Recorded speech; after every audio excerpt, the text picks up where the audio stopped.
It's a sweltering summer night in 1933 Los Angeles, the city of angels buzzing with the hum of jazz clubs and the distant roar of Model T Fords.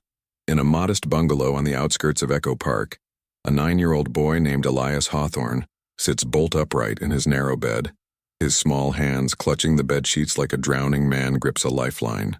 His eyes, wide, unblinking, reflecting the moonlight filtering through cracked blinds, stare into the void, and then, in a voice too calm, too precise for a child, he whispers to the empty room, "Mrs. Evelyn Carter, 1427 Sunset Boulevard. Heart stops at 3:17 a.m. tomorrow. She'll choke on her own regret." The clock on the wall ticks mercilessly toward midnight. No one hears him. No one believes him, until the next morning's headlines scream it, "Evelyn Carter found dead in her armchair, heart failure at exactly 3:17 a.m." Her face twisted in an expression of unspoken sorrow, as if she'd swallowed the weight of a lifetime's unspoken secrets. That single, chilling whisper from a boy who should be dreaming of baseball games and ice cream cones, it rips through you like a cold wind in the dead of night. Fear coils in your gut because this isn't just a freak occurrence. It's the first thread in a tapestry of terror that unravels over decades. Intrigue pulls you closer, whispering that this child Elias isn't gifted or cursed. He's something far more unsettling, a mirror to the human soul's darkest fractures. Empathy tugs at your heart for the families shattered, the lives upended, yet horror grips you tighter, wondering if such a power could ever turn its gaze upon you. Suspense builds like storm clouds over the Hollywood hills, promising that every prediction leads deeper into a labyrinth where sanity frays at the edges. But here's the hook that will haunt your thoughts long after this video ends. Behind Elias Hawthorne's eerily accurate prophecies of death lie not just foreknowledge, but a psychiatric enigma so profound, so twisted, that it challenges everything you believe about the mind's boundaries. What if these 13 predictions weren't random glimpses into fate but deliberate echoes of a buried trauma, a secret psychosis festering in the boy's fractured psyche?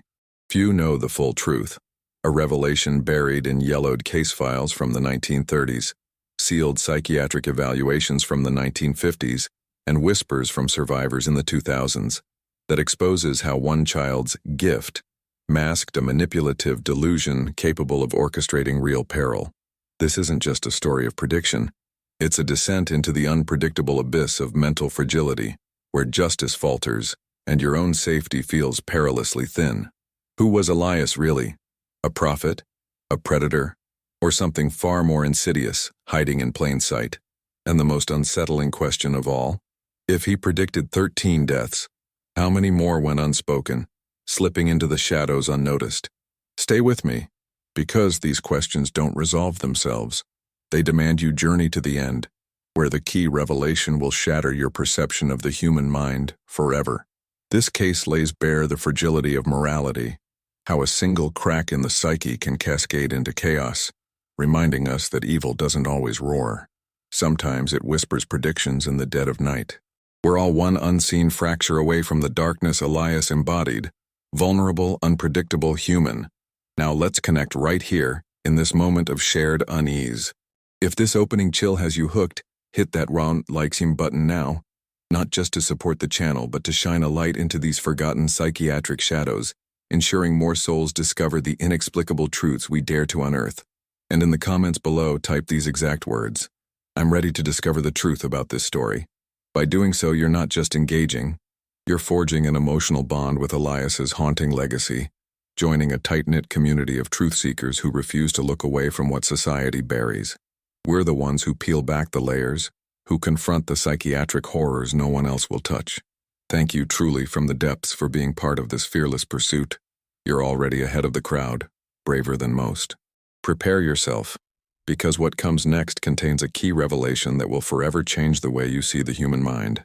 The morning after Elias Hawthorne's midnight murmur, the Los Angeles Times hit the newsstands with a banner headline that sent ripples of unease through the sun-baked streets of Echo Park. Prominent widow succumbs to sudden heart attack. Evelyn Carter, 52, found alone in Sunset Boulevard home. Reporters swarmed the modest bungalow at 1427 Sunset Boulevard, their flashbulbs popping like gunfire in the dawn light. Inside, the scene was one of quiet devastation.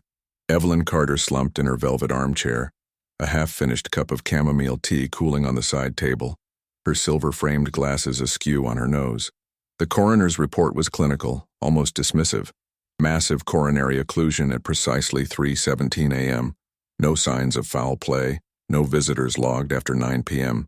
But those who knew her whispered of the invisible burdens she carried.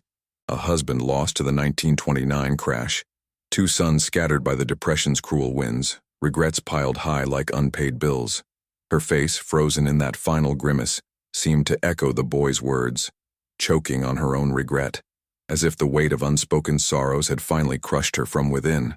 Elias's mother, Clara Hawthorne, a weary seamstress with calloused hands and eyes hollowed by endless shifts at the garment factory, discovered the truth in the most shattering way.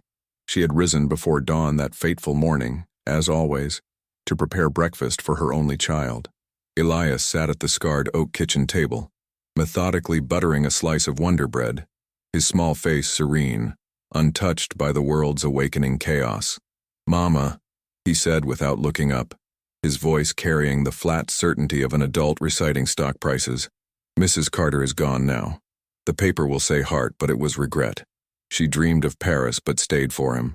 Clara froze, the coffee pot trembling in her grip.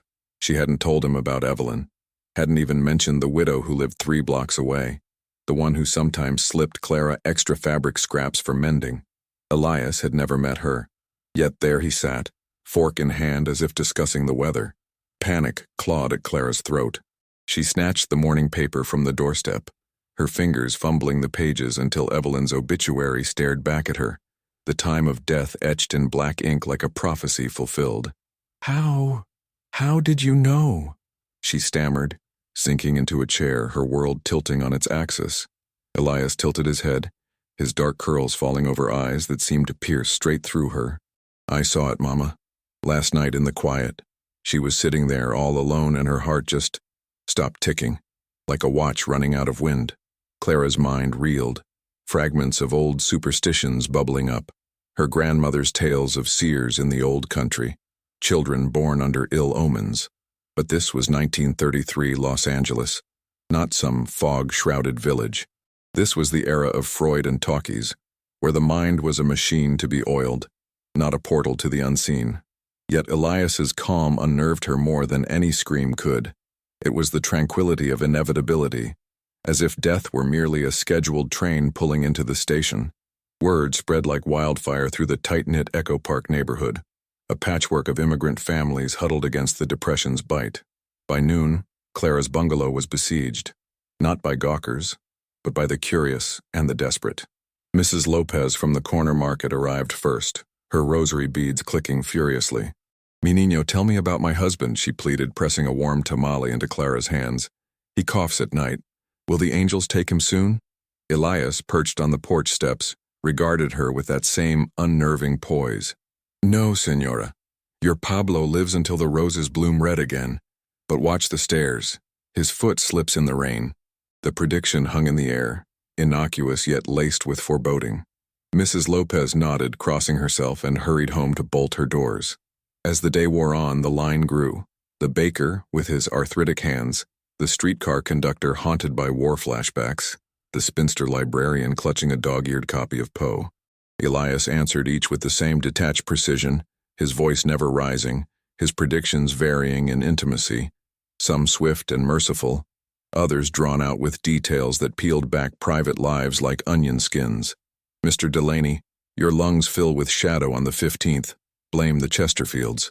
Miss Abigail, the fever comes quiet, but your cat will mourn you first."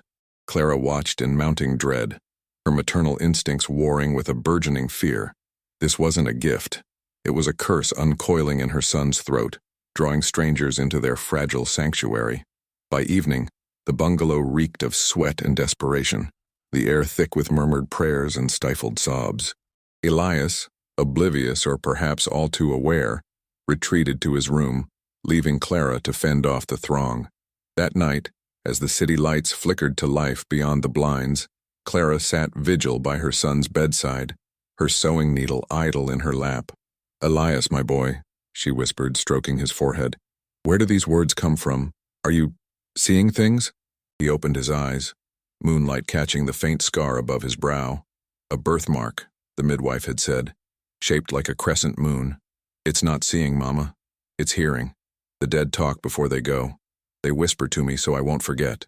Forget what? The question lodged in Clara's chest like a splinter. She thought of her own losses. Her husband vanished in a factory accident 2 years prior, leaving her alone with a child who now communed with the grave. Was this grief's echo, manifesting in her boy's innocence, or something deeper, a psychiatric fracture born of trauma, waiting to splinter further? The next dawn brought confirmation of Elias's first unsolicited prediction beyond Evelyn.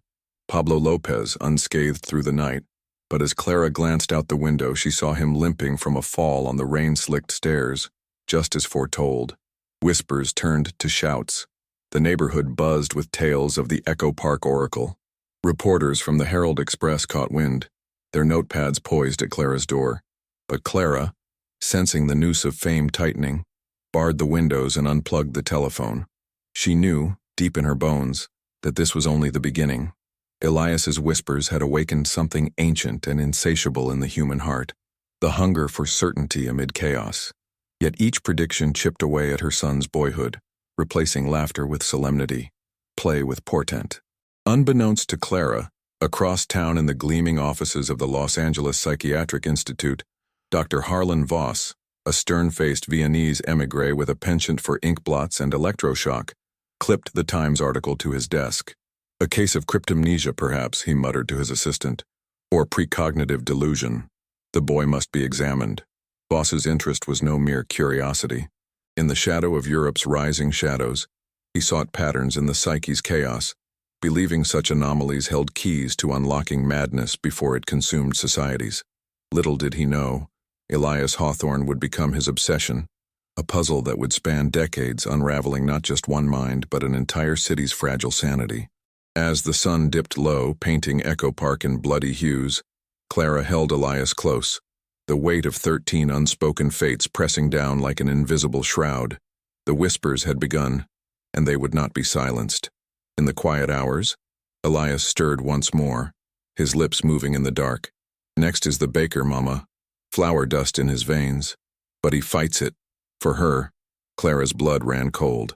The dark tunnel had swallowed them whole, and the path ahead twisted into shadows where truth and terror blurred into one. The aroma of fresh sourdough wafted through the narrow streets of Echo Park as dawn broke on July 12, 1933, a deceptive veil of normalcy over the Hawthorne bungalow. Inside, Clara Hawthorne paced the creaky floorboards, her nightgown clinging to her sweat-dampened skin, while Elias slept fitfully in the next room, his small chest rising and falling like a metronome counting down to inevitability. The boy's parting whisper from the night before echoed in her skull. Next is the baker, Mama. Flour dust in his veins. But he fights it. For her, she knew exactly who he meant.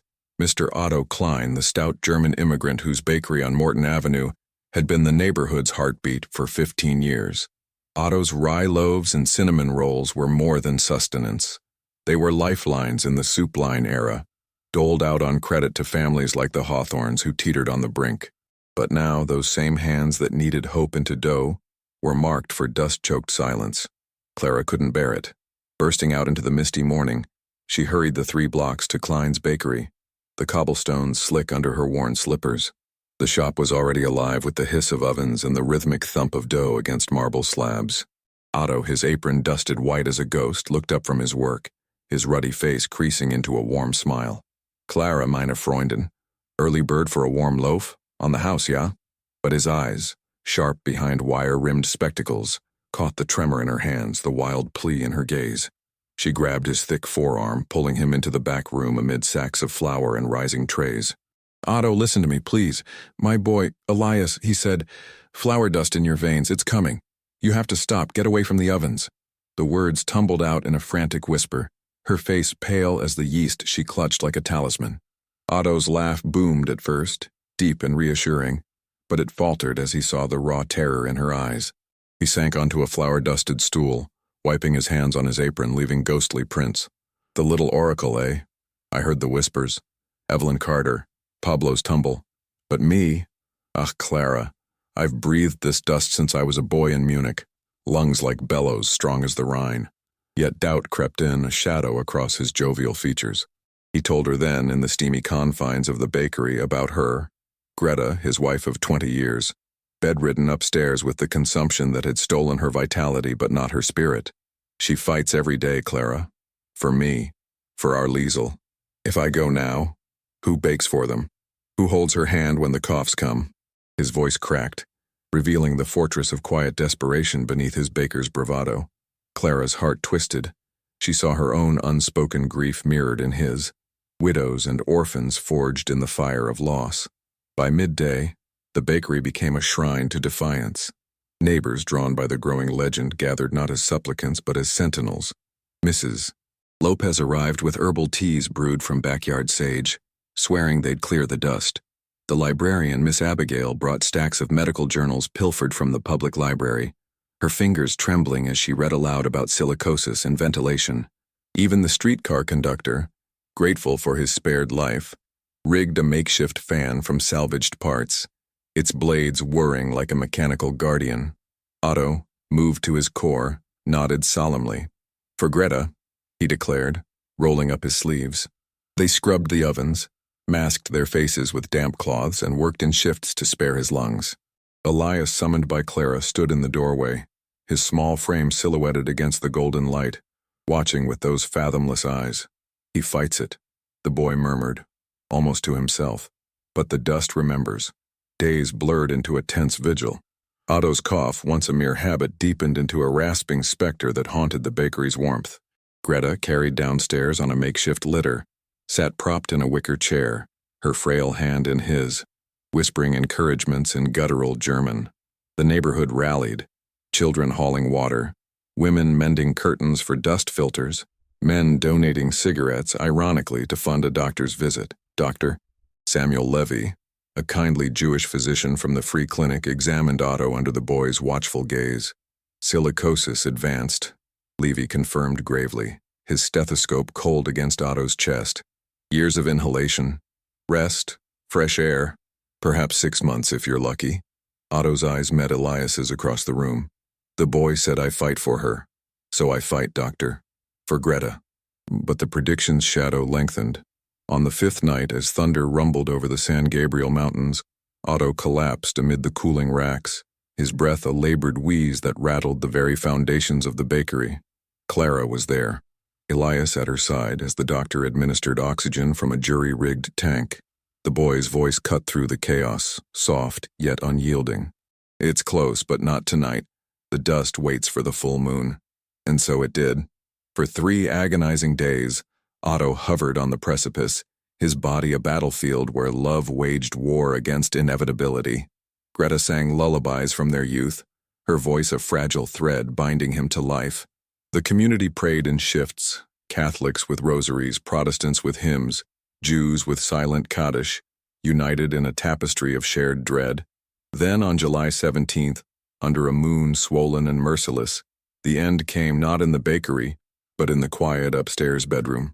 Otto, carried to Greta's side, drew his final defiant breath at 11:42 p.m., his hand locked in hers. The coroner noted pulmonary fibrosis due to occupational exposure, but those in the room knew better. The flour dust had claimed its due, just as Elias foretold. Yet in his final rasp, Otto had whispered to Clara, "Tell the boy, I won. I gave her 5 more days." Grief enveloped Echo Park like a fog, but so did a fierce pride. Funerals in the 1930s were somber affairs, but Otto's was a procession. The bakery's ovens cold, yet loaves baked by neighbors lined the streets, a tribute to the man who fought fate for love. Clara returned home shattered, Elias trailing silently behind. She tucked him into bed, her tears soaking his curls. "You saved him days, my boy. But why must you carry this?" Elias's reply was a whisper that chilled her to the marrow. "I don't carry it, Mama, it carries me. The baker's dust joins the widow's regret. Number 2 of 13. She recoiled, the weight of enumeration hitting like a slap. 13. Not a random tally, but a countdown etched in some invisible ledger. Who kept score? And for what purpose? Word of Otto's prolonged defiance reached Dr. Harlan Voss at the Psychiatric Institute, his interest sharpening like a scalpel. He dispatched an assistant to Echo Park, disguised as a social worker, to observe the boy. The assistant returned with notes. Subject displays catalepsy-like trances. Predictions correlate with local stressors. Economic despair, familial loss. Possible dissociative identity masking collective unconscious projections. Voss leaned back, lighting a cigar. Not precognition, Herr Assistant. Psychosis. The boy absorbs the town's neuroses, regurgitates them as prophecy. But why 13? A symbolic fixation, perhaps tied to paternal abandonment. Meanwhile, in the Hawthorne kitchen, Elias stirred from sleep, his eyes snapping open to the starless sky. Number 3 comes tomorrow, Mama. The conductor on the line to Pasadena. His ghosts catch up at the curve. Clara's world narrowed to a pinpoint of terror. The streetcar line, how did he know the routes? She bolted the doors, but the whispers seeped through the cracks, inexorable as the tide. The dark tunnel deepened, each prediction a step closer to the abyss where the boy's mind, and perhaps the city's soul, hung in precarious balance. Otto's fight had bought time. But time for what? The dust settled, waiting for the next soul to stir it into motion. The Pasadena streetcar rattled through the pre-dawn gloom of July 18, 1933, its iron wheels screeching against the rails like the wails of damned souls echoing from the San Fernando Valley. Inside the number 7 car, Mr. Jeremiah Jerry Tate, the grizzled conductor with a salt-and-pepper mustache and eyes shadowed by a quarter-century of war-haunted nights, punched tickets with mechanical precision. At 52, Jerry was a fixture on the line, a man whose booming voice had once commanded troops in the trenches of Belleau Wood, but now merely called out stops in a monotone drone. To the passengers huddled under threadbare coats, he was a rock amid the depression storm. To himself, he was a hollow shell, stalked by phantoms that clawed at his sleep. Elias Hawthorne's whisper from the Hawthorne kitchen had pierced Clara's heart like a switchblade. Number 3 comes tomorrow, Mama. The conductor on the line to Pasadena. His ghosts catch up at the curve. A tomorrow was now, and Clara, sleepless and desperate, knew she had to act before the rails claimed another. Clara arrived at the Echo Park streetcar depot just as the first blush of dawn kissed the smog-choked horizon. Her heart pounded in sync with the approaching trolley's rumble, her simple house dress fluttering like a white flag of surrender. She spotted Jerry alighting from the previous run, his brass badge glinting under the flickering gas lamps. "Mr. Tate, Jerry, wait," she called, her voice cracking over the din of idling engines. He turned, surprise softening his weathered features. They knew each other peripherally. Clara rode the line twice weekly to her factory job, always slipping him an extra nickel for his kindness to the children. "Clara Hawthorne? Up with the roosters today? Trouble at home?" His tone was paternal, laced with the easy camaraderie of neighborhood lifers. She seized his sleeve, pulling him behind a stack of milk crates, away from prying ears. "It's Elias, my boy. He said, your ghosts catch up at the curve. Tomorrow. No, today. The Pasadena run. Devil's Bend. Please, Jerry, don't take the shift. Call in sick. For your sake. For all our sakes." Jerry's laugh was a bark, short and disbelieving, but it died in his throat as he saw the raw anguish etching lines into her young face. He lit a lucky strike, the flame illuminating eyes that had seen too much. Mustard gas choking comrades, bayonets flashing in no man's land, letters from home yellowed with delay. Ghosts, eh? The kids got the whole town spooked, heard about the baker, brave Otto, held on like a Trojan. But me? Bah, these ghosts. He trailed off, exhaling smoke in a long plume that curled like spectral fingers. In the depot's dim alcove, Jerry confessed what no passenger ever heard. The war had birthed demons that rode shotgun on every run. Every curve, Clara. Devil's Bend, sharpest of all. I see 'em. Boys from the 5th Marines, faces melted, begging for morphine. Whisper my name. Jerry, why'd you leave us?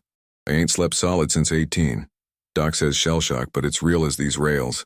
His voice trembled, the big man's facade cracking to reveal a soul adrift in perpetual twilight. Word of Clara's plea spread through the depot like steam from a boiler. Fellow conductors clustered, their lunch pails forgotten. Big Mike with his wooden leg from the same war, Slim with his flask of hooch, young Eddie fresh from the Civilian Conservation Corps. The boys hit 3 for 3.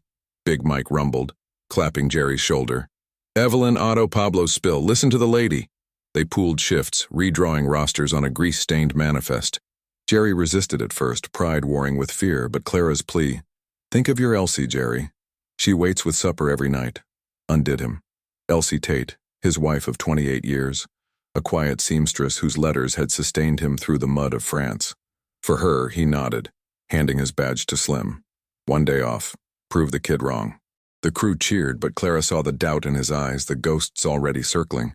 Elias, roused early by his mother's urgent whispers, was brought to the depot in a neighbor's borrowed Ford. The boy stepped out, small and solemn amid the giants of iron and steam, his gaze locking onto Jerry like a compass finding true north. "The curve at mile 7, Elias said flatly as if reading a timetable. "The faces press in, but if you stay off the rails today, they wait one more sunset." Jerry knelt, eye level with the child, his massive hand engulfing Elias's. "What are they, boy?" "My ghosts. Tell me plain." Elias's reply was a whisper that hushed the depot. "Your regrets, sir. The men you couldn't save. They ride with you heavy as the brakes." Jerry blanched, staggering back as if struck. How could a child know? The specifics, the 7th mile marker, the unsaved platoon, details buried in Jerry's locked trunk of memories. The day unfolded in agonizing suspense. Clara kept Elias close. The pair ensconced in the Tate family bungalow 2 blocks from the tracks, Elsie fluttering about with coffee and cornbread. The wireless crackled reports of Roosevelt's New Deal speeches, but no one listened. All ears strained for the hourly chimes from the Pasadena line. Slim took Jerry's run, his voice booming over the rails. "All aboard." At 7:15 a.m., and the trolley vanished around Devil's Bend. No screech, no derailment. Clara exhaled, clutching Elias, but the boy shook his head. They wait. Hours ticked by in forced normalcy. Elsie shared stories of their courtship at Coney Island. Elias sketched trolleys on scrap paper with eerie accuracy. Conductors dropped by with sandwiches and tall tales. Yet tension coiled tighter than trolley wire. By noon, Jerry paced the porch, sweat beading despite the breeze. "Can't sit idle, Clara, man's gotta work." He donned his uniform, badge reclaimed from Slim's off-run. "Just the afternoon shift. Curves are kinder in daylight." Clara begged. Elsie wept. But paternal instinct overrode fear. Elias watched silently as Jerry boarded the 115, waving from the platform. The trolley clattered away, swallowed by the urban sprawl. At 2:47 p.m., the call came. Devil's Bend. No collision. Just Jerry Tate, slumped over the controls, heart seized in a vice of phantom grips. The motorman found him, face serene, as if finally at peace with his spectral passengers. Natural causes, the coroner ruled. Acute myocardial infarction. But witnesses spoke of Jerry muttering names. Sergeant Hale, Private Ruiz. Seconds before, Elias, miles away, had risen abruptly. Number 3. The ghosts caught up. Echo Park mourned with trolleys halted in tribute, conductors doffing caps at the bend. Elsie's grief was a quiet storm, her hands folding Jerry's uniform as if he might return. Clara held her through the night. Elias, a silent sentinel. "Why one more sunset?" she finally asked him. "To say goodbye proper," the boy replied. She needed that. 13 loomed larger, a numeric specter. Dr. Voss, monitoring from afar, dispatched a telegram. "Request examination of juvenile subject, institute resources available." Clara burned it unread. As midnight tolled, Elias stirred in the Tate parlor, Elsie asleep nearby. "Number 4, Mama." The librarian at the branch on Glendale. Books bury her under the weight of silence. Clara's resolve hardened. The tunnel narrowed. Each death a marker on a map to madness. Jerry's ghosts had claimed their due, but in yielding one sunset, they'd gifted a final mercy. Yet mercy from death? The question festered, as the rails hummed their endless dirge into the night. The Glendale Boulevard Branch Library stood as a bastion of forgotten dreams in the heart of Echo Park, its neoclassical facade etched with the weight of 1,000 unread volumes, a silent sentinel against the clamor of 1933's despair. On July 20th, just 2 days after Jerry Tate's spectral surrender at Devil's Bend, the air inside hung heavy with the scent of aged paper and polished oak, a perfume that masked the creeping rot of isolation. Miss Abigail Thorne, 48, the sole librarian, glided between towering stacks like a ghost in sensible pumps, her steel-gray bun coiled tight as her unspoken longings. Tall and angular, with spectacles perched on a hawkish nose, she was the neighborhood's quiet confessor, lending not just books but ears to the broken dreams of housewives, veterans, and stragglers from the Hoovervilles. But beneath her crisp cardigan and measured shush, Abigail harbored a silence so profound it threatened to swallow her whole. Elias Hawthorne's midnight murmur in the Tate parlor had sealed her fate with chilling finality. Number 4, Mama. The librarian at the branch on Glendale. Books bury her under the weight of silence. Clara, her nerves frayed to threads, knew she could not let another soul slip into the abyss without a fight. Dawn found Clara at the library's heavy oak doors, pounding with fists calloused from factory needles. Elias clutched to her side like a talisman against the encroaching dark. The clock tower chimed 6:15 a.m., and Abigail, ever the early riser, unlocked the entrance with a jangle of keys, her face a mask of polite surprise. Clara Hawthorne? And the little seer? So early, the dew's still on the roses. Her voice was a gentle lilt, honed from years of reading aloud to restless children, but her eyes darted nervously to Elias, as if sensing the boy's gaze stripped her bare. Clara, breathless, pulled her into the vestibule, the door thudding shut behind them like a tomb ceiling. Abigail, please, hear me. Elias, he said the books bury you. Under the silence, it's coming soon. You can't stay here alone. Come home with us, talk. Anything but this quiet death. Tears welled in Clara's eyes, spilling over as she gripped the librarian's bony wrists. Abigail blinked, her composure cracking like fine china, but she steadied herself with a hand on a nearby atlas. Bury me? Child's fancy, surely. I've tended these shelves since the quake of '06. Silence is my solace, Clara, not my shroud. Yet in the hush of the reading room, with Elias perched on a velvet ottoman like a pint-sized judge, Abigail unraveled. She led them to her alcove desk, piled high with overdue notices and dog-eared classics, and poured weak tea from a chipped pot. The silence. She confessed in a voice barely above a whisper. It's all I have left. My Arthur, gone to France in 17. Telegram said, missing. No grave, no closure. I wrote letters to the void, hid them in books. And the words, they pile up inside, unsaid. Dreams of travel, of love unclaimed. But here, among the pages, I live 1,000 lives. Her fingers traced the spine of a worn copy of Wuthering Heights, eyes distant as Moors. Elias tilted his head, his voice cutting the air like a bookmark. The silence grows heaviest at dusk, Miss Abigail. The Top Shelf, The Silent Partner, by Anna Catherine Green. It falls, and with it you. But if you speak, the weight lifts for 7 days. Abigail gasped, snatching the book from the shelf. Exactly as described, a forgotten mystery novel coated in dust. How? The specifics pierced her like accusations. Word of the boy's latest prophecy rippled through Echo Park, faster than a headline extra. By 9 a.m., the library swelled with an unlikely congregation. Mrs. Lopez bearing chamomile bundles to chase the quiet spirits, the surviving conductors with tales to coax laughter, even young Liesl Klein, Otto's daughter, arriving with a violin to shatter the hush. The bakery crew donated loaves stamped with messages, speak your truth, and the Lopez children pasted crayon drawings of chattering birds on the windows. Abigail, overwhelmed yet touched, allowed the invasion. For the boy, she murmured, and for Arthur's memory. Elias watched from his perch as the library transformed. Story hours erupted into boisterous readings, patrons sharing regrets over tea, lost jobs, estranged kin, unspoken apologies. Abigail, coaxed by Clara's arm around her shoulders, stood at the circulation desk and poured out her soul. Letters to Arthur read aloud, dreams of Paris boulevards voiced to nodding heads, even a tentative waltz with Big Mike the conductor to a scratchy phonograph. Laughter echoed off the stacks for the first time in years, a rebellion against the silence. Dr. Samuel Levy, summoned from the clinic, examined her in the biography section. Hypotension, chronic stress-induced, he diagnosed, stethoscope to her chest. The isolation's toll, heart strained, like a book spine cracked from disuse. Rest company, could add years. Abigail nodded, tears tracing paths through her powder. 7 days, the boy said. Elias smiled faintly, the first crack in his solemn mask. Speak true and the books hold you up. The community vowed shifts. Mornings for reading circles, afternoons for confessions, evenings for music. Liesel's violin wove melodies that danced through the aisles, pulling confessions like threads from a loom. One widow admitted abandoning her sister in 29. A veteran forgave his commander's ghost.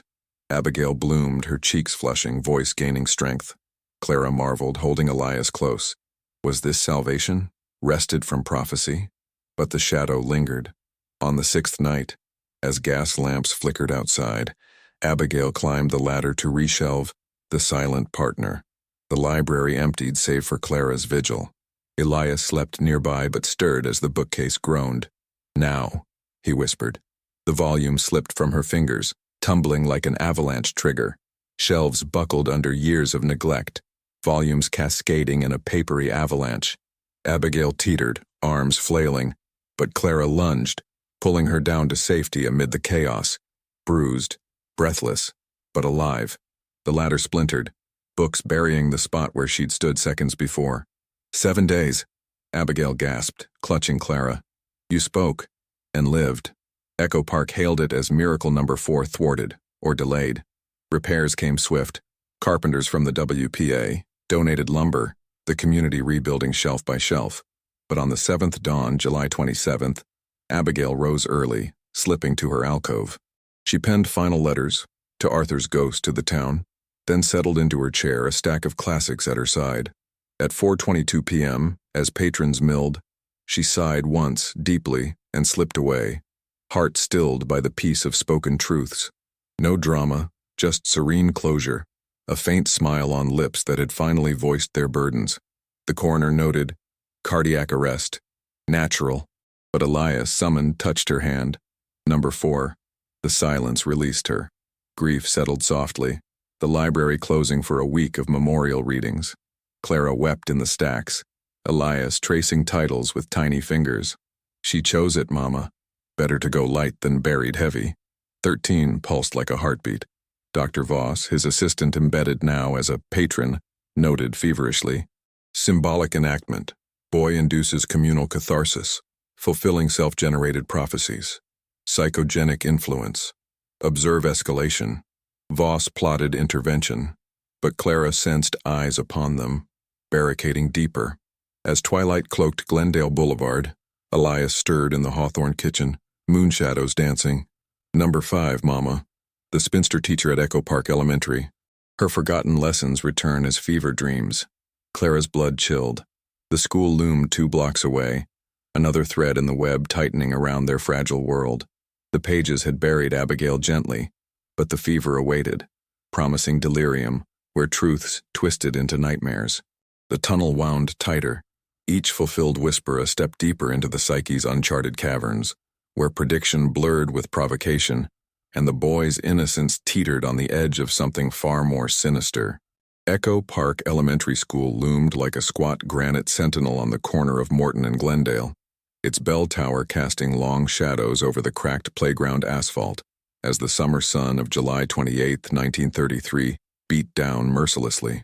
The building, erected in the optimistic dawn of the 1910s, now bore the scars of budget cuts, peeling paint, empty swings, and classrooms echoing with the ghosts of laughter from better days. Inside room 3, Miss Eleanor Voss, no relation to the distant doctor but fate's cruel irony, sat rigidly at her scarred oak desk, her 41-year-old frame swallowed by a starched blouse and ankle-length skirt the color of faded chalk. Unmarried, childless, and devoted to the alphabet since age 18, Eleanor had molded generations of Echo Park youth, drilling lessons with a ruler's sharp crack and a voice like tempered steel. But beneath that iron facade festered a reservoir of unacknowledged regrets. Students she'd scolded too harshly, dreams of motherhood deferred for duty, lessons on kindness she'd failed to live. Elias Hawthorne's whisper in the shadowed Hawthorne kitchen had named her doom with surgical precision. Number 5, Mama, the spinster teacher at Echo Park Elementary. Her forgotten lessons return as fever dreams. Clara, her body aching from nights of vigil, rose with the resolve of a woman who had stared down death 4 times and refused to yield a 5th. Clara arrived at the school gates as the janitor unlocked them at 5:45 a.m., Elias trailing like a somber shadow, his small hand slick with nervous sweat in hers. The air smelled of chalk dust and oiled floors, a nostalgic perfume laced with impending dread.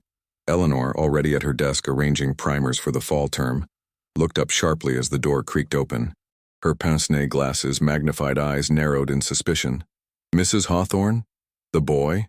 School's not in session. What impropriety brings you here unannounced?" Clara crossed the room in 3 strides, her factory-calloused hands clasping Eleanor's bony shoulders with desperate fervor. "Eleanor, listen. No time for formalities, Elias. He sees it. Fever dreams. Your forgotten lessons coming back to haunt you. It's the typhoid strain from the well water or the stress boiling over. Please come away. Rest. Forgive yourself. Don't let it take you." Tears streamed down Clara's face, carving paths through the grime of sleeplessness. Eleanor stiffened, her lips pursing into a thin line, but a flicker of vulnerability crossed her features, the first crack in 2 decades of pedagogical armor. In the sun-dappled classroom, with Elias seated at a tiny desk like a pint-sized inquisitor, Eleanor relented enough to pour watery coffee from a thermos into chipped mugs. "Forgotten lessons? Fever? Preposterous. I've taught hygiene, morality, arithmetic without fail since Taft was president. My health is ironclad, walks daily, no indulgences." Yet her voice wavered, and as Clara pressed, the dam burst in a torrent of suppressed confessions. Eleanor paced the blackboard, eraser dust clouding the air like spectral chalk. The boy Tommy Riley, 1925, scolded him for daydreaming, sent him home in shame. He never returned. Family moved, but whispers said he drowned in the lake, haunted by my words. Little Sarah Klein, Otto's niece, failed her recitation. I rapped her knuckles raw. She withdrew, became a recluse. And my own dreams. A family. Children calling me mother. Buried under lesson plans deemed frivolous. Her hands trembled, knocking over a stack of McGuffey readers. Elias's voice pierced the air, calm as a recitation. "The fever starts at noon today, Miss Eleanor. Dreams of Tommy's face in the blackboard, Sarah's cries in the primers. But if you teach forgiveness, to them, to yourself, it holds for 9 days." Eleanor's gasp echoed. She clutched a faded photograph from her drawer. Tommy and Sarah, smiling in school portraits. The summons went out like a fire bell through Echo Park's veins. By 8 a.m., the classroom swelled with a tide of former students, parents, and neighbors, transforming the sterile space into a confessional carnival. Tommy Riley's widowed mother arrived first, gray-haired and tearful, embracing Eleanor with whispers of absolution. "He spoke of you till the end, Miss Voss. Your lessons gave him strength." Sarah Klein, now 22 and bold, wheeled in on a borrowed bicycle, her once timid voice ringing. "Those knuckles made me tough, teacher. Forgive? It's you I thank." The Lopez family brought cooling agua fresca and herbal poultices. Big Mike, the conductor, hauled in cots from the depot. Liesl Klein tuned her violin for soothing airs. Even Abigail's successor librarian donated journals for lesson logs of the heart. Eleanor, overwhelmed, stood at the front like a general rallying troops. "Class is in session," she declared, voice quivering then steadying. Today's lesson, forgiveness. The days blurred into an immersive curriculum of redemption. Mornings. Circle time where Eleanor read aloud her buried regrets. Former pupils sharing counter-stories. Tommy's letters praising her rigor. Sarah's success as a typist crediting the discipline. Afternoons. Practical lessons. Eleanor visiting shut-ins she'd overlooked. Baking cookies with Liesl for the Hooverville kids. Even a mock family picnic on the playground where children crowned her Auntie Eleanor. Evenings. Fever watch vigils. Dr. Levy monitoring her temperature, 99.2 rising to 101 by day 3. Prescribing rest and elixirs while the community sang hymns and folk tunes. Elias observed from his desk, occasionally murmuring clarifications. The dream of the ruler breaking. That's mercy.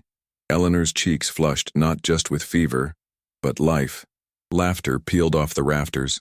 Chalkboards filled with "I forgive" in multicolored scrawls.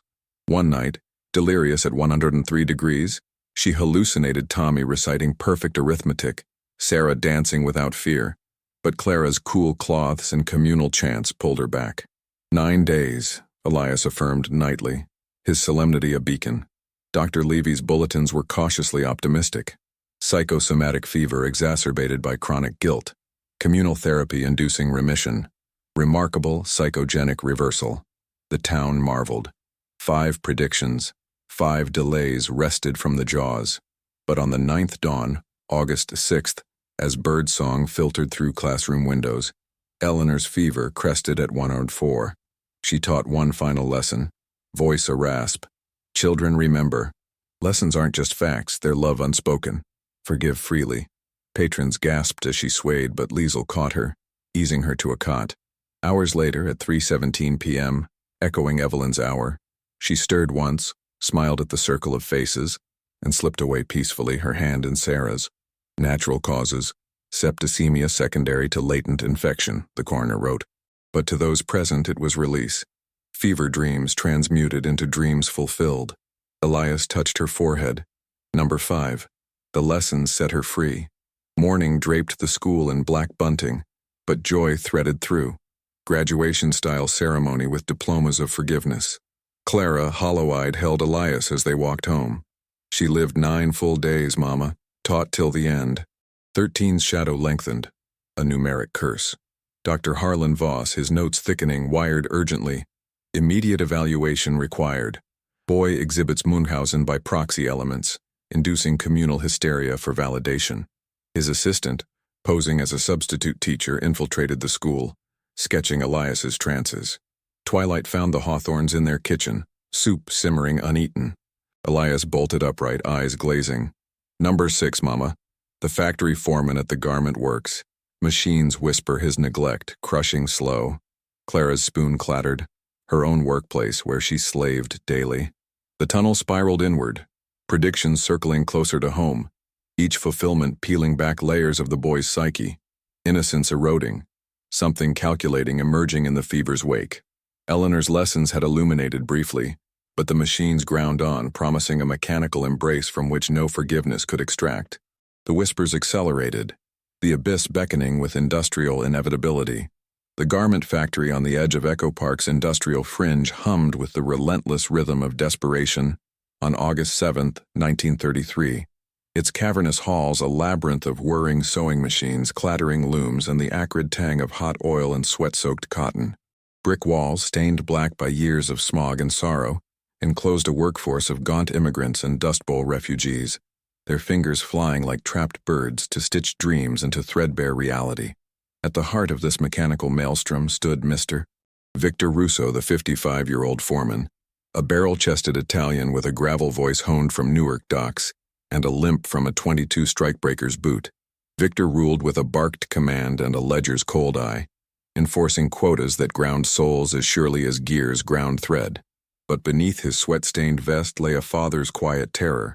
His daughter Rosa, 16, apprenticed under him, her delicate hands already calloused, her laughter fading into the din. Elias Hawthorne's bolt from the Hawthorne kitchen chair had named his end with the precision of a timestamp. Number 6, Mama. The factory foreman at the garment works. Machines whisper his neglect, crushing slow. Clara, whose own station number 14 neighbored Rosa's, felt the words as a personal indictment. Her workplace, her daily cage, now a death trap coiled around a man she'd shared coffee breaks with for years. Clara burst through the factory gates at 4:30 a.m., the iron clang echoing like a warning shot. Elias gripped tightly in her arms as dew clung to chain-link fences. The night shift trudged out, faces ashen masks, but Victor was already inside, barking orders to the skeleton crew prepping looms. She found him in the supervisor's booth, overlooking the floor like a hawk over prey. His clipboard, a scepter of authority. Victor, Dio mio, Victor, stop. Elias, the boy.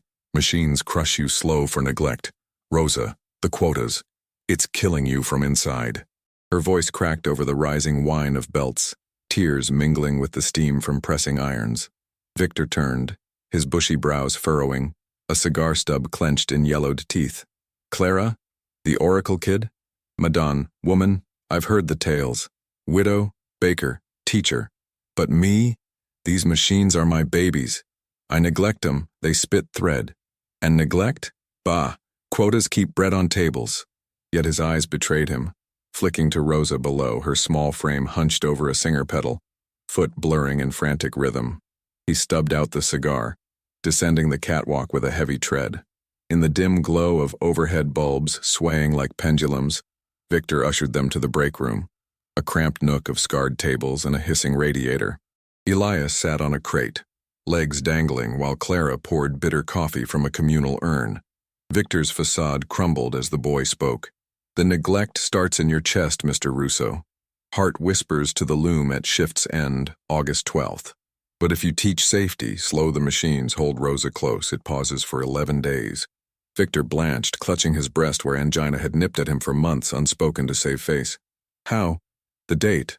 The loom number 9. Rosa's station. Kid, you're a ghost yourself. Confessions poured then, Victor's voice a rumble under the din. Neglect? I. Pushed Rosa too hard. Quotas from the bosses. Forgot her birthday last month. Buried in ledgers. My Sophia, wife, died birthing her. Swore I'd protect, but machines took that vow. Heartburn's been gnawing, doc says stress, but I ignore. Rosa, summoned by a whistle, rushed up, pale and wide-eyed, hugging her father fiercely. Papa, the boy's right. I feel it in your coughs. The factory horn blared 6 a.m., summoning day shift, but word of the prophecy ignited a mutiny of mercy. Workers flooded the break room. Seamstresses with thimbles like talismans, cutters with shears laid down, pressers forming human chains. Maria Lopez, Clara's line mate and sister to the market widow, rallied them. For Victor, slow the beasts. By 7 a.m., production halted, a sea of upturned faces demanding reform. Victor, tears carving tracks through stubble, climbed the catwalk microphone. Familia, the boy sees true. No more neglect, safety first, 11 days we fight together. Cheers erupted, drowning the machines. Elias watched as shifts transformed. Mornings for safety drills. Victor demonstrating glove checks, foot pedal guards. Afternoons for family hours. Rosa reading Pinocchio aloud to bleary eyes. Workers sharing lunches from bentos. Evenings for heart check clinics. Doctor. Levy circulating with stethoscopes and elixirs. Looms slowed to a purr. Quotas renegotiated via telegrams to New York brass, who grumbled but yielded to the Echo Park miracle.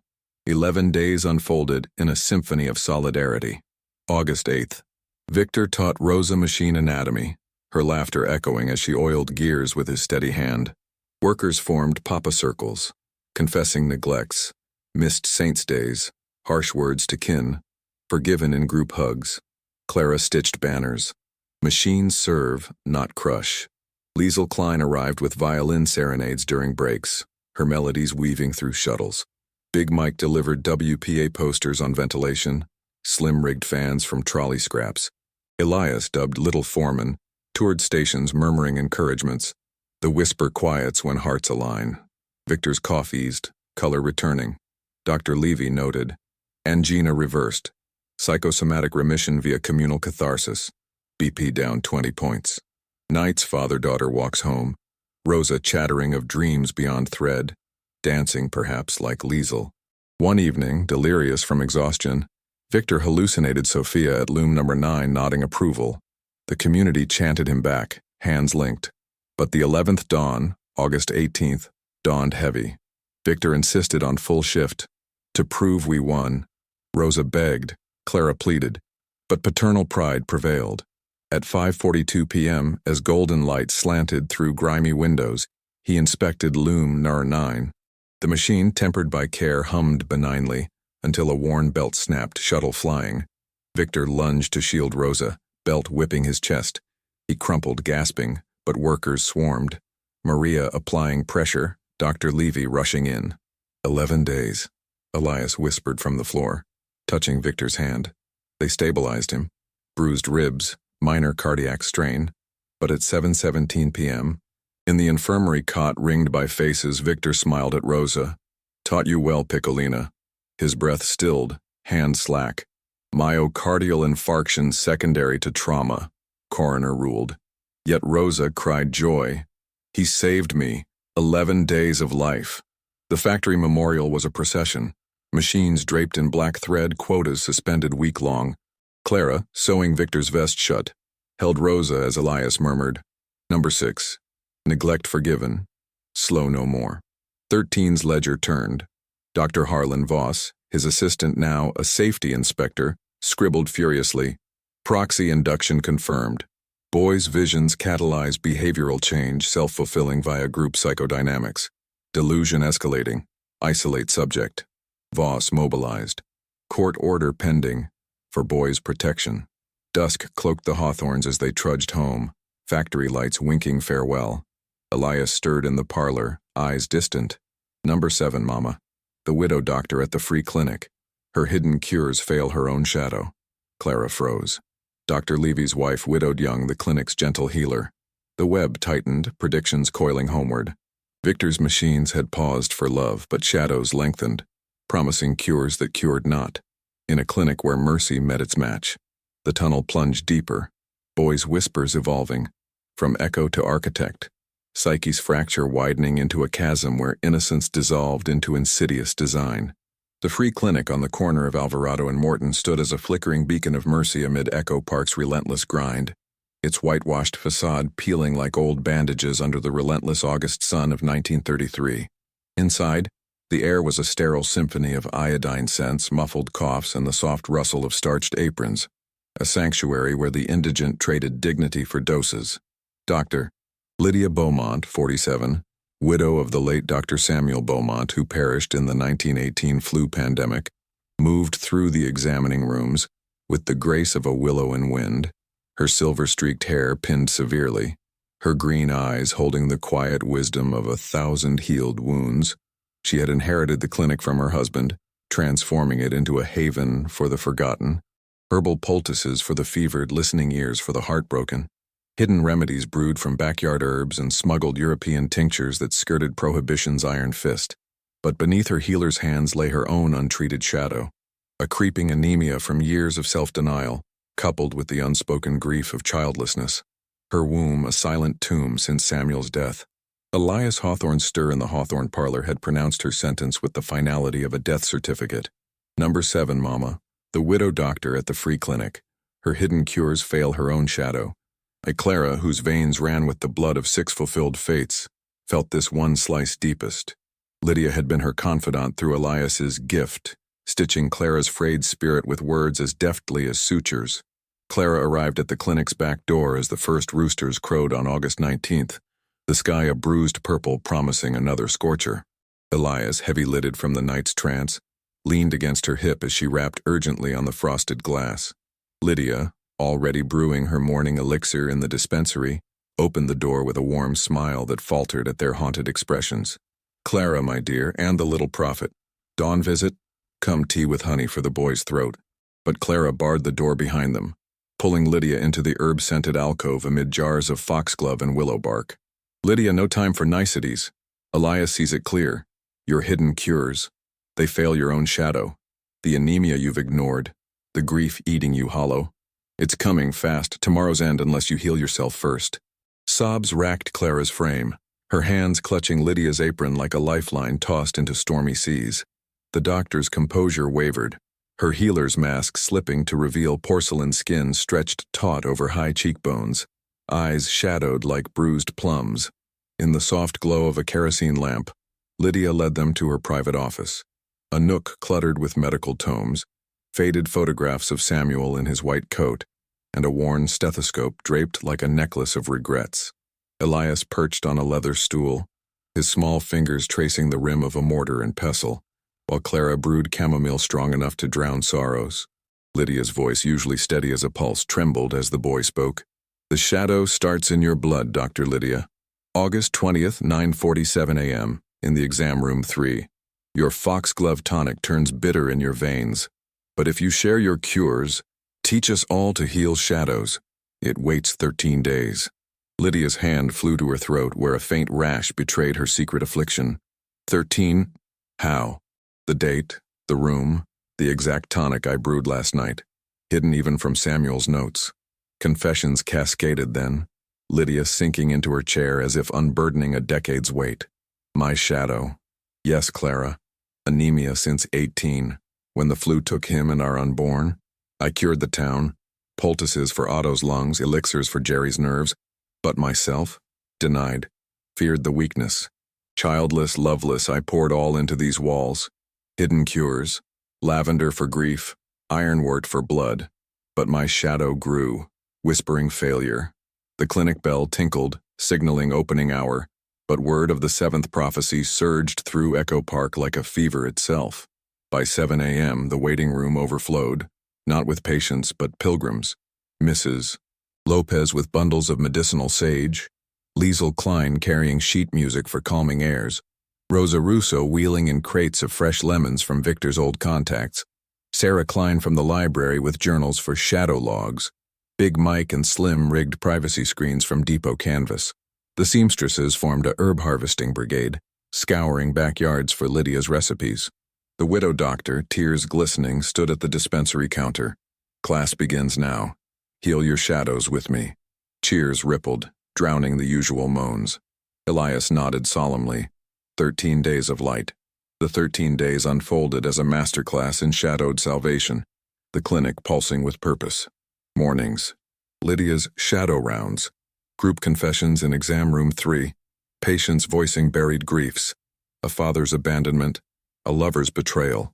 While she prescribed personalized tinctures, brewed on site with communal hands. Afternoons. Hands-on healing circles. Rosa mixing ironwort salves for anemic mothers. Liesl's violin accompanying breathing exercises. Clara leading grief weaves, where threads from Victor's factory stitched regret patches into quilts. Evenings. Advanced cures. Lydia revealing forbidden European distillations. Valerian for nightmares. St. John's wort for despair. Tested first on volunteers under Dr. Levy's watchful eye, now her partner in wonder. Elias circulated like a tiny apothecary, murmuring specifics. The shadow lifts when shared. Add honey to hers, Dr. Lydia. Her rash faded by day 3. Blood work, clandestine via Levy's lab, showed hemoglobin rising from 8 to 11. Patients marveled. A veteran's phantom pains eased. A seamstress's migraines banished. Otto's old consumptives breathing freer. One night, delirious from a minor reaction to her own tonic, Lydia hallucinated Samuel prescribing beside her. The circle chanted her back, hands linked in a chain of light.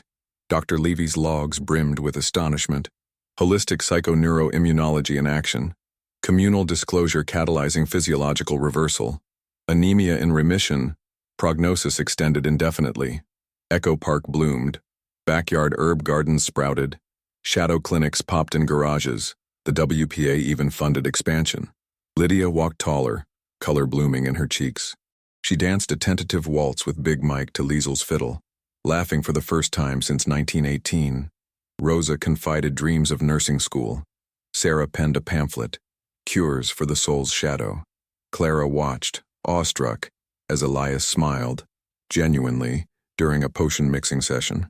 13 days, he affirmed nightly, and the shadow serves you. But the 13th dawn, September 1st, carried a whisper of finality. Lydia, radiant, insisted on solo rounds. To prove the cure holds. Patients begged off, but her healer's vow prevailed. At 9:47 a.m., in exam room 3, she examined a young mother, stethoscope to chest. When vertigo struck, her shadow surging back unchecked. She slumped gently into waiting arms, tonic vial slipping from fingers. 13 days of life renewed, she murmured, smiling at the circle. Breath stilled at 9:50, hand in Rosa's. Cardiorespiratory failure secondary to acute anemia exacerbation, coroner noted. Yet the room wept joy. She healed us all first. Memorial transformed the clinic. Walls papered with patient thanks. Tonics distributed free. A plaque. Dr. Lydia, Shadow Slayer. Clara, folding Lydia's apron, held Elias close. Number 7. Her cures lit the way. 13 halved. The ledger's weight crushing. Dr. Harlan Voss, his infiltration complete via volunteer healer guise, seized files. Proxy manipulation irrefutable. Boy engineers psychosomatic fulfillments for narcissistic supply. Delusional disorder with grandiosity. Institutionalize immediately. Court papers drafted. Voss's net closing. Nightfall draped the hawthorns in silence. Soup bowls cold. Elias rose, eyes glazing over the clinic's distant glow. Number 8, Mama. The jazz singer in the speakeasy basement. Her stolen songs choked the throat with forgotten fame. Clara's heart seized. The underground club, her rare escape. The spiral accelerated, predictions infiltrating her sanctuaries. Lydia's shadows had yielded to light. But the speakeasy's throat promised a siren's silence where melodies turned to mortal gasps. The tunnel constricted, boys' trances deepening, whispers sharpening into scalpels carving psyches, innocence fracturing, a darker architecture emerging in the jazz-infused dark. The speakeasy basement beneath the faded marquee of the Echo Park Bijou Theater pulsed with forbidden life on the sultry night of September 2nd, 1933, its hidden door concealed behind a prop trunk in the alley off Sunset Boulevard. Smoky jazz notes slithered up from the depths like serpents escaping Eden, drawing the desperate and the dreamy through the prohibition haze. Candlelight danced on scarred mahogany tables, glasses clinking in coated toasts, while the air thickened with the perfume of bathtub gin, sweat, and shattered illusions. At the heart of this underworld siren stood Miss Delilah D. Fontaine, 38, the jazz chanteuse whose velvet voice had once graced speakeasies from Harlem to Hollywood in the roaring 20s. Tall and willowy, with raven hair cascading in defiant waves and eyes like smoked emeralds, Dee gripped the microphone stand like a lover's throat, her sequined gown whispering promises of nights long past. But beneath the spotlight's caress lurked her silent thief, forgotten fame, stolen songs penned by a lover who vanished with her melodies and her youth, leaving a throat raw from unrequited echoes, and a spirit choked by what-ifs. Elias Hawthorne's trance in the Hawthorne parlor had condemned her with the intimacy of a backstage whisper. Number 8, Mama, the jazz singer in the speakeasy basement. Her stolen songs choked the throat with forgotten fame. Clara, whose own rare escapes to the Bijou had been balm for her weary soul, felt this prophecy as a betrayal, the one sanctuary where she'd glimpsed joy now weaponized against another woman's breath.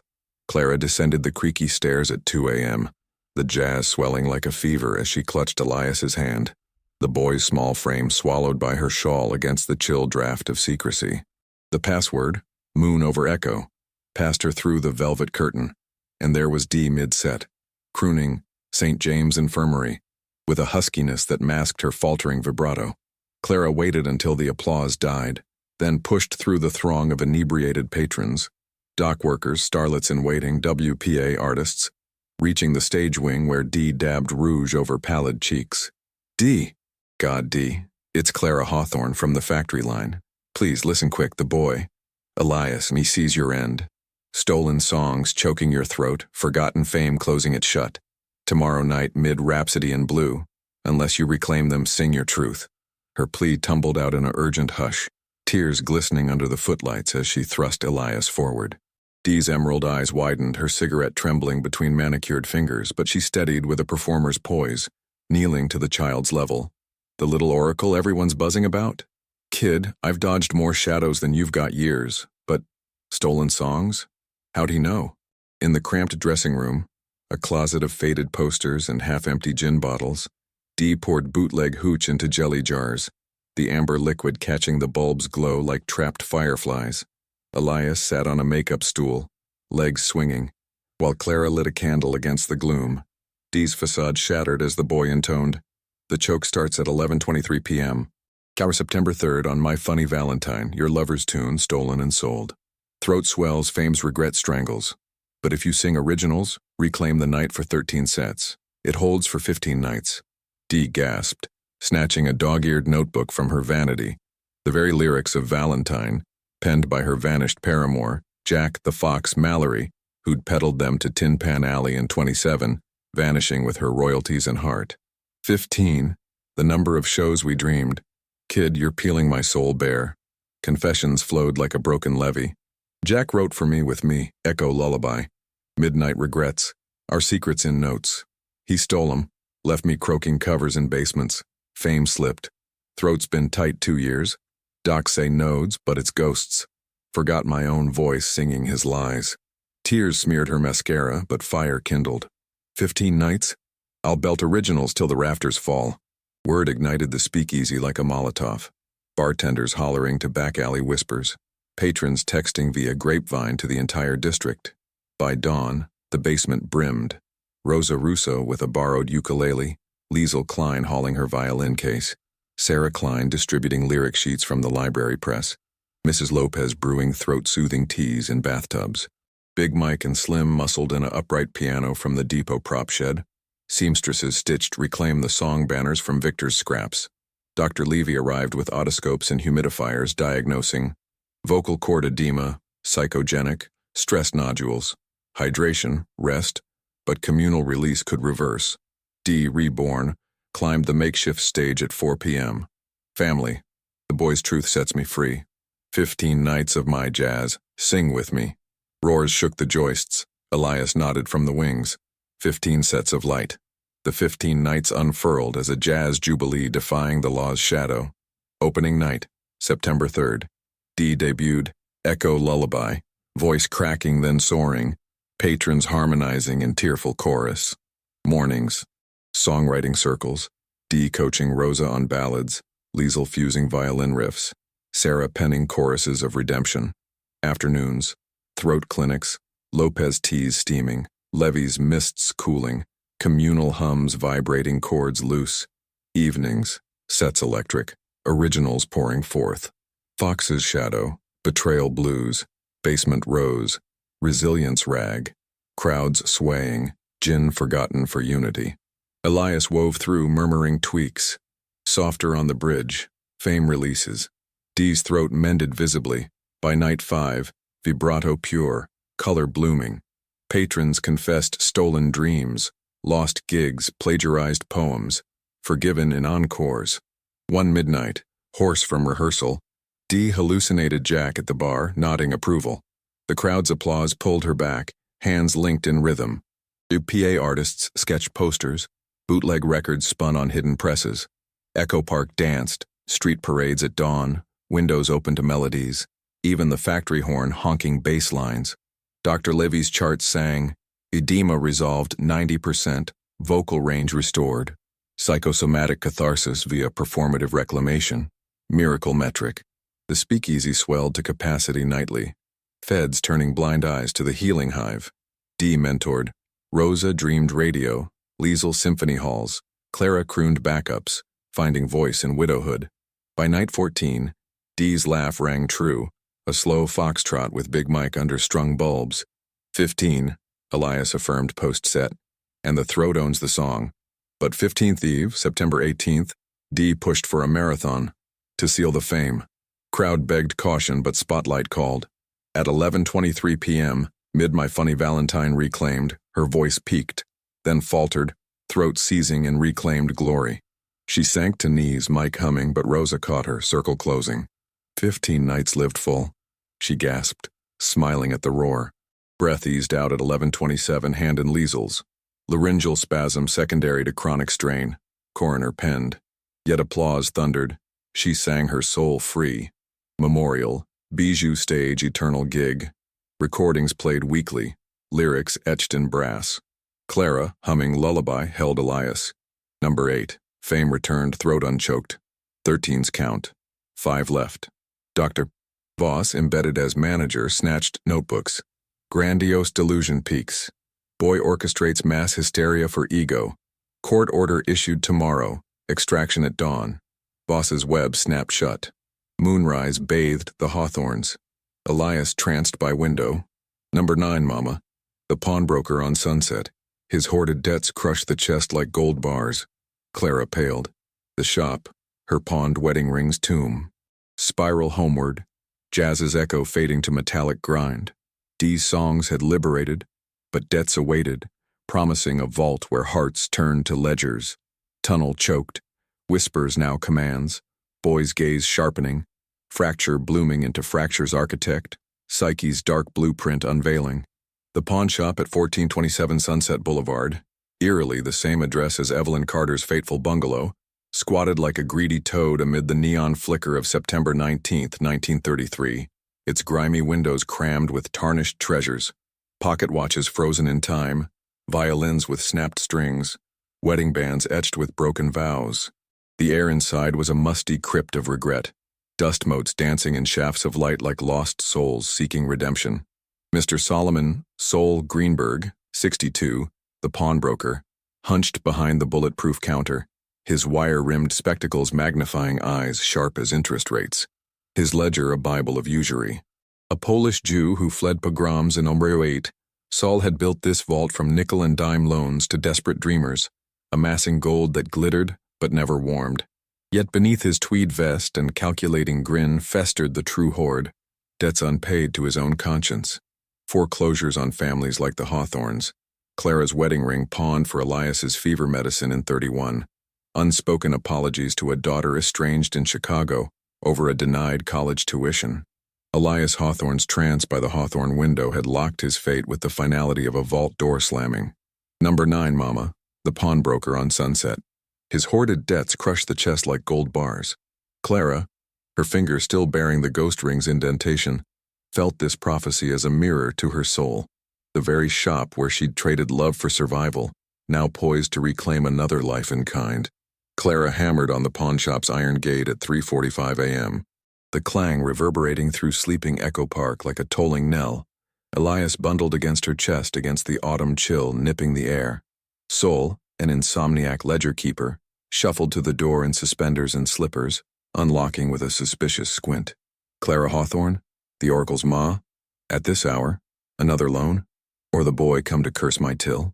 But her face, pale as pawned ivory, silenced his jest.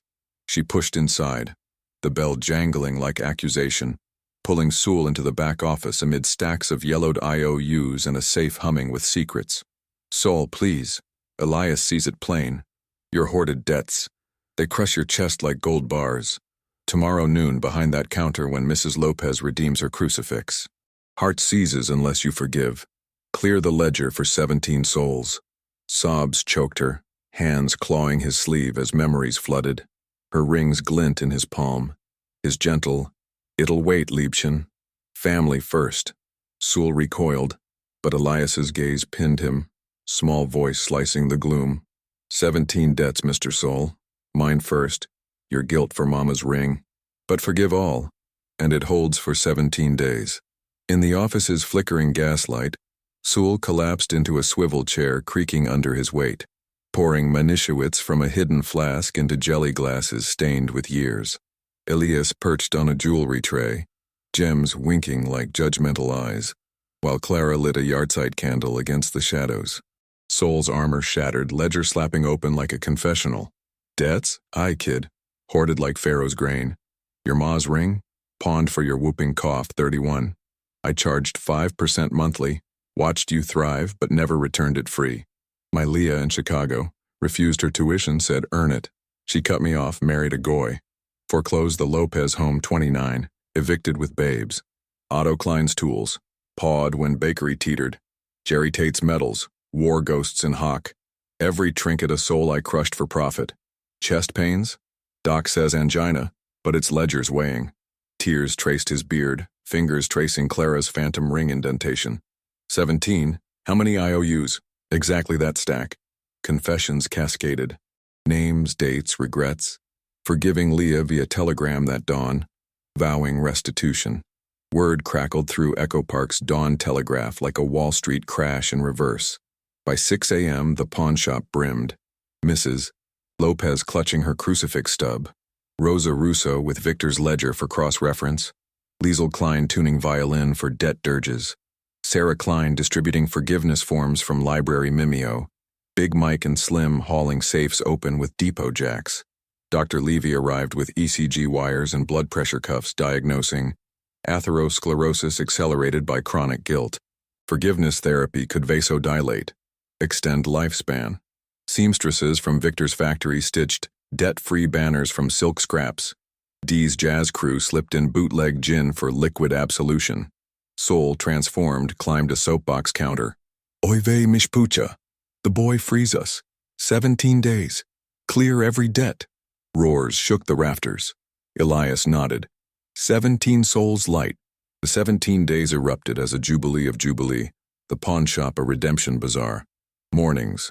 Ledger circles. Sol reading IOUs aloud. Debtors confessing backstories. Lopez's prayers sustaining him. Otto's tools rebuilding bakery. Then shredding papers and cathartic bonfires, safely in the alley. Afternoons.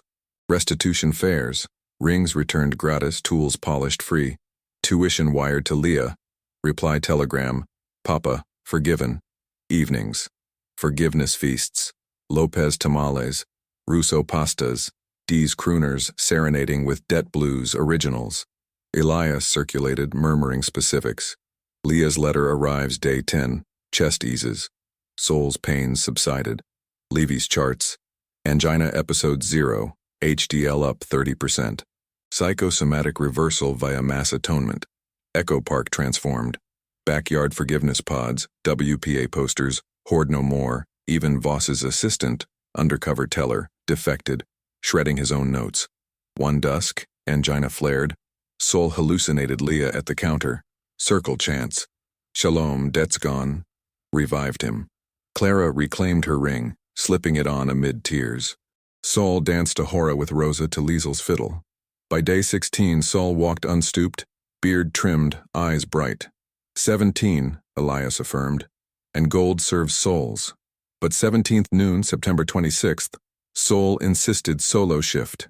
To forgive the last, myself. Patrons pleaded, but Ledger called. At 12:03 p.m., as Mrs. Lopez redeemed her crucifix, free with hug, Saul beamed, then clutched chest, gold bars unseen crushing. He sank behind counter, ledger open to blank page. Rosa caught him, circle closing. 17 days lived pure, he whispered, kissing crucifix. Breath stilled at 12:07, hand in Lopez's. Acute coronary occlusion, coroner wrote. Yet cheers, he freed us all. Memorial. Pawn shop, Eternal Freehouse, trinkets donated, plaque. Saul, debt slayer. Clara, ring glinting, held Elias. Number 9, chest unhoarded. 13, 4 left. Voss, thwarted temporarily. Crowd dispersed his officers. Fumed. Hysteria at zenith. Boys' God complex manifest. Extraction tomorrow by force. Dusk shrouded hawthorns. Elias tranced. Number 10, Mama. The preacher at the corner chapel. His unspoken sins flood the pulpit with drowning doubt. Clara shuddered. The church. Her Sunday solace. Spiral complete. Sacred ground tainted. Soul's gold had redeemed, but sins awaited deluge, promising a flood where faith met fracture. Tunnel terminal. Whispers now sermons. Boy's psyche unmasked. Prophet as puppeteer. Innocence inverted into insidious inception. As the final echoes of Elias Hawthorne's trance faded into the velvet hush of the Hawthorne parlor, on September 27, 1933, the air hung heavy with the scent of cooling coffee and unspoken dread, the weight of 10 fulfilled prophecies pressing down like the invisible hand of fate itself. Number 10, Mama, the boy had whispered, his voice a threadbare veil over something ancient and insatiable. The preacher at the corner chapel. His unspoken sins flood the pulpit with drowning doubt. And flood they did. Reverend Amos Whitaker, 59, the silver-tongued shepherd of Echo Park Community Chapel, had long stood as the moral compass in a neighborhood adrift, his Sunday sermons weaving parables of redemption amid the Depression's tempests, his gentle baritone soothing widows like Clara and orphans like Rosa. Tall and ascetic, with a mane of white hair and eyes that seemed to pierce souls, Amos had buried his own tempests deep, a youthful indiscretion in seminary, a forbidden liaison with a parishioner's wife, resulting in a child surrendered to shadows, bribes taken during the 29 crash to fund the chapel's steeple, sermons preached hollow while doubt gnawed his faith like termites in oak. Clara, who had knelt at his altar for solace through every prior loss, arrived at the chapel's vestry at dawn, pounding the oaken door until Amos, robed in his cassock, admitted them with a pastoral smile that crumbled at her tear-streaked plea. Amos, the boy sees the flood. Your sins rising to drown you in the pulpit October 1st, mid-sermon on forgiveness. Unless you confess all, baptize the congregation in truth. It holds for 19 days. In the sacristy's candle-lit hush, amid chalices and embroidered linens, Elias perched on a pew like a cherubic inquisitor, his words unraveling Amos like a frayed surplice. 19 pews, Reverend. The child from '09, the bribe ledger in the altar safe. Flood at 10:32 a.m. But confess and doubt becomes deluge of light. Amos collapsed to his knees, the vault yielding a hidden journal. 19 entries of sin, each tied to a Pew's family. Confessions erupted. The lost son, now 24, traced via telegram. Restitution wired anonymously. A midnight prayer vigil summoning the flock. Echo Park's faithful flooded the chapel by 7 a.m. Lopez with holy water from backyard fonts, Liesel's violin hymning psalms, Rosa leading confession circles, Sarah transcribing absolutions. Dr. Levy monitored Amos's spiritual angina, hypertension from suppressed guilt, prescribing communal unburdening. 19 days of truth, Elias affirmed as Amos mounted the pulpit at Vespers.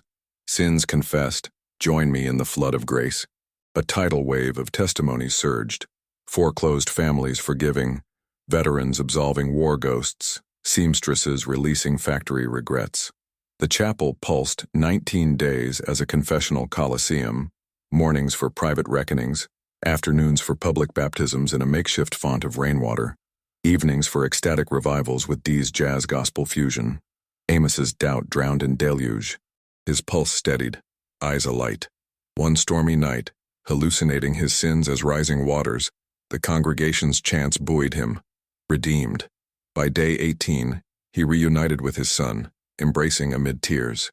19, Elias whispered nightly, and faith floods pure. But 19th Sunday, October 16th, Amos preached solo finale, to seal the covenant.